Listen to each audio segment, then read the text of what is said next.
What I've been doing with Coco today is getting her used to this a little at a time. I took her for a walk outside the front door and went around the front, but then brought her around the back and put her in this.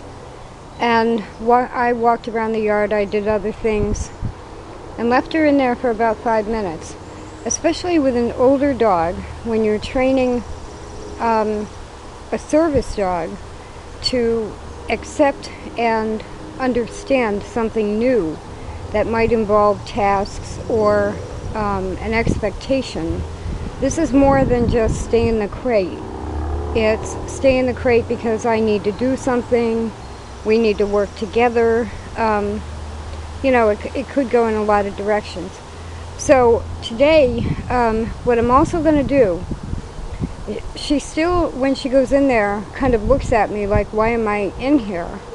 But she's still in a little bit of confusion after the surgery, and everything is a little bit different anyway. So this is actually a perfect time to introduce something new. What I'm going to do, I have to cut a couple of sticks for the pumpkin plants. And I've moved this over near the garden. I've put a blanket in there. She's got either shade or sun. The blue strap that you see to the right on the side of it is the strap that closes it together when you fold it up. I can use that to attach her leash to it. So I'm going to do this a little at a time, probably daily, from now on. Whenever I'm outside, find 5 minutes to have her in this until she goes to it automatically or doesn't have any problem with being in there automatically for short periods of time. And this is the best way to introduce something new to any dog, but also to a service dog. Okay, and you see her in there, like I said a few minutes ago. She actually was barking at the mailman, which is a wonderful thing. While I was out here, she was inside barking at the mailman. She seems perfectly fine in there already. It's new. We don't always do this. But one thing I wanted to mention, now I could be cutting this stick by myself outside, take 5 minutes to cut the stick.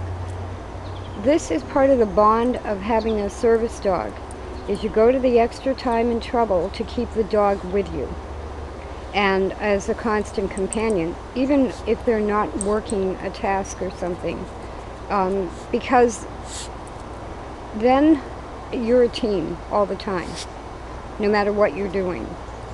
So it's worth taking the time to set this up, put her in there for 5 minutes while I cut the stick, instead of leaving her in the house and me coming outside to cut the stick myself. So there she is, Miss Coco Bean. Come here, you want to smile for the camera? The one thing she loves to do is watch squirrels. And that might be exactly what she's doing.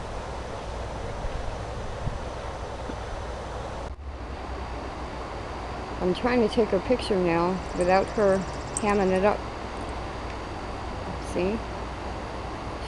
She actually pawed at the side like she wants to get out. Before I adopted her, she had the run of a 100-acre farm. So the transformation and what a wonderful dog she is amazing to begin with. It was never on a leash before I got her.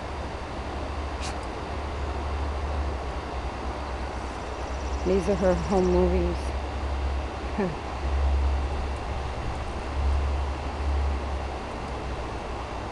Oh, hummingbird, hummingbird.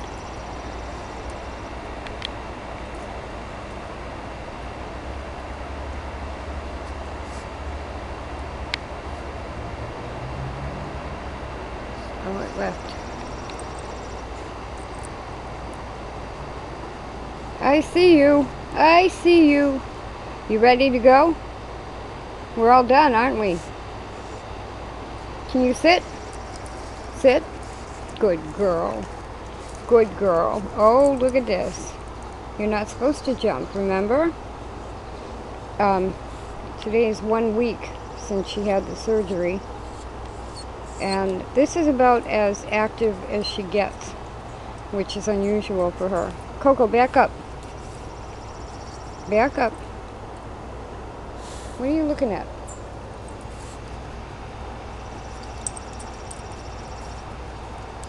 Are you a good girl?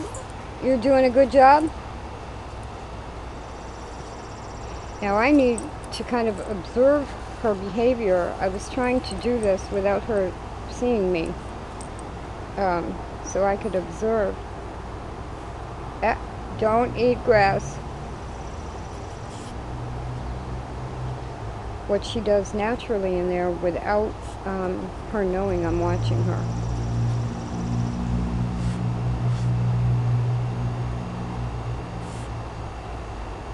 Now, she still is a little bit lethargic and less confused, but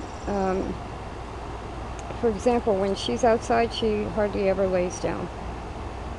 I have to stop her from eating grass. So, until next time.